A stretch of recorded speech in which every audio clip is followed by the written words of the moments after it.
get to work. Hello, welcome and/or welcome back. My name is AJ Fugoth, and I'm here with another cosplay. This time, I wanted to build Ridill Arondite from ReflectionTTRPG by Stabbiness. I start off by creating an outline of the shirt using masking tape. Since Ridill's outfit has both white and blue-gray panels, I also tape along any edges where the colors change. Next, I go over my tape with some medical paper and tailor's chalk to trace my tape lines onto the paper and create a rough pattern. While I don't show it here, I trace the first draft onto another sheet of paper to clean up the edges. I'm also using some larger sewing pins to hold the paper in place. While I have smaller pins, it's too easy to forget about them or otherwise lose them. Once everything is cleaned up, I cut out the fabric. For this project, I decided to use vinyl for the outside. I think it gives it the futuristic crossed with medical feel that Reflection has. Once my pieces are cut out, I lay them out on my dress form to make sure everything looks right and I'm not missing anything.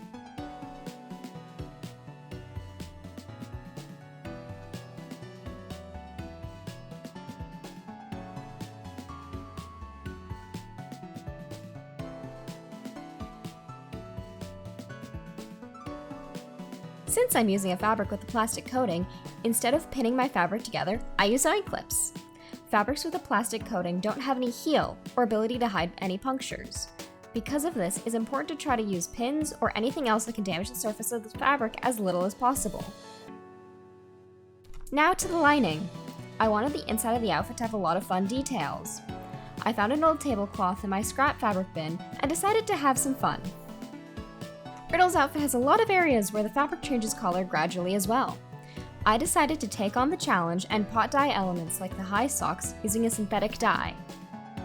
To make sure everything has a proper gradient, about every 10 minutes I pull the fabric slightly further out of the dye vat.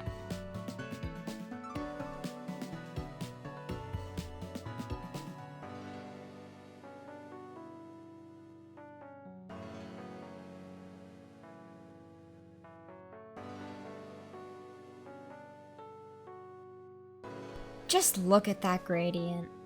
Wow. Now that they're dry, clean, and halfway sewn together, I iron out the seams so that everything lays flat and beautiful before ironing on all of the triangles. I found that having the iron set to the lowest setting for about 20 seconds did the trick. Perfect amount of time to both get more triangles as well as get everything nice and stuck together. With that done, I sew the pants together, including a fun zipper. I also sewed in some nude tights. Having tights makes sure that the socks will never be able to slip down and my legs will always look nice and flawless in pictures.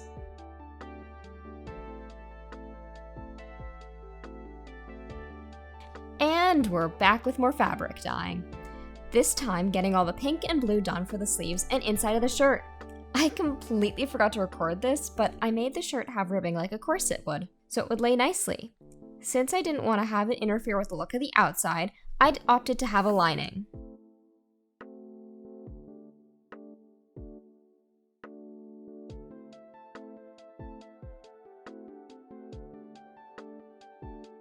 To make sure all the blue triangles were the same size, as well as just make my life easier, I used a Cricut to cut everything out.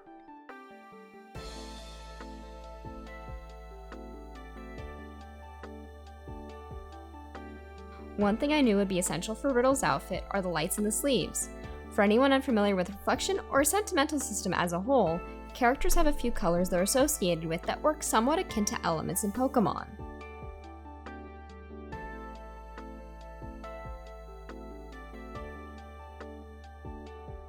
I ran some fairy lights throughout the lining and then hand sewed them in. With the lining good to go, I can put the inner and outer layers of the shirt together. Look at her coming together.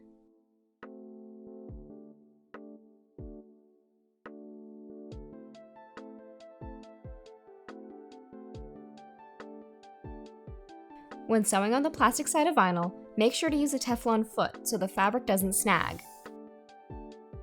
And now, onto the showstopper of the outfit. the wig. I decided that I wanted to make her wig from scratch. I started off with a plain wig cap base. Using Warbler and a little bit of PVC, I made the base of Ridill's ponytail and hand sewed it on. I go in with some aluminum armature wire to create an armature or skeleton of the hair. Using the wire as a base, I can add padding on top, decreasing how much the wig weighs, as well as how much hair or weft I'll need to make it. As well, I use some masking tape to hold things in place while I work. Another benefit to using wire is I can make elements of the wig posable on the fly, as well as making them easier to store when I get out of cosplay. While I have Ridill's horn printing and drawing, I decided to have a little fun with her design and incorporate one of my other favorite crafts that I've been teaching myself: lamp working. Using a small flame, I can melt and manipulate glass into new shapes. I decided to challenge myself and make a chain that I could hang from her horn. With the basic elements attached, it's time to add on the hair. I hang my weft off a comb-like rack so I can brush and crimp everything to have the right look and feel before gluing it onto the wig base.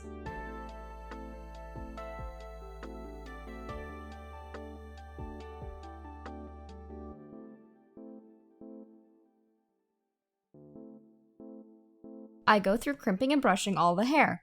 This gives everything a nice big fluffy texture, as well as making it a lot easier to style. I also go through and glue on elements like feathers to give things the right texture and look.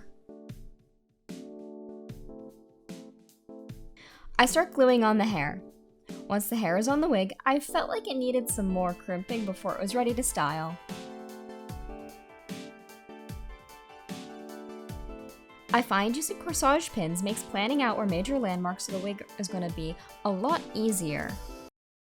Many hours later. Once everything is in place, I go through with some got-to-be hairspray and a hairdryer to shape the wig. On the ends of the spikes, I also like to go in with a hair iron to squish the hair into finer points.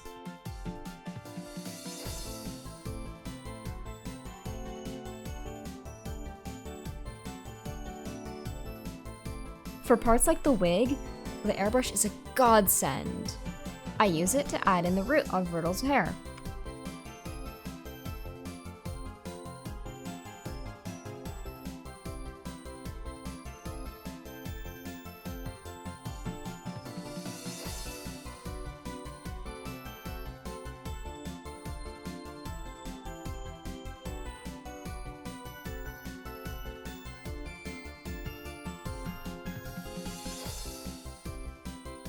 And now on to the final part, the staff.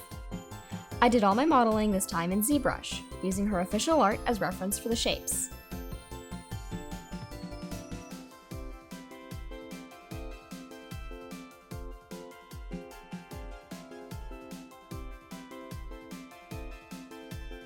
I changed around the shapes for the flower connecting the top and bottom of the orbs so that they would connect together a little bit better, as well as being stronger.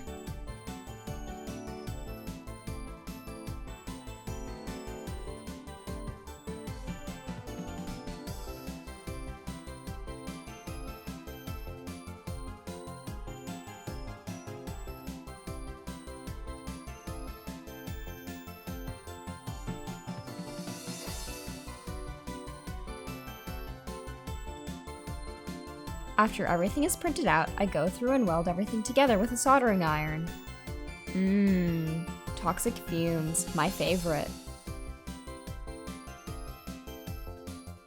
With everything connected, I use a mix of acetone and Bondo to paint out all the seam lines in the print and paint the outside white. I use a plastic chain to attach everything together.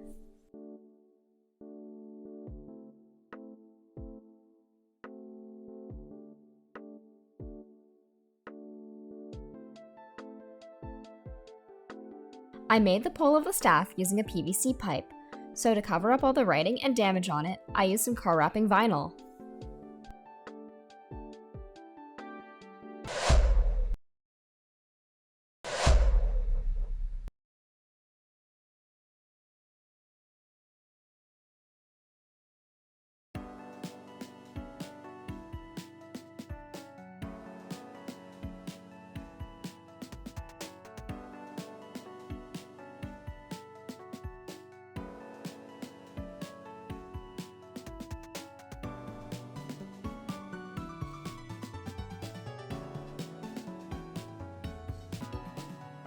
Thank you so much for watching. I'm sorry it's been so long.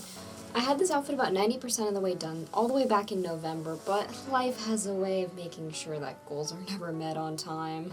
You know, I had a whole bit planned to show what my next outfit would be, but I'm in the middle of moving, so my outfits are all put away, and I can't show anything, and I don't have any props out, and... What was that? No.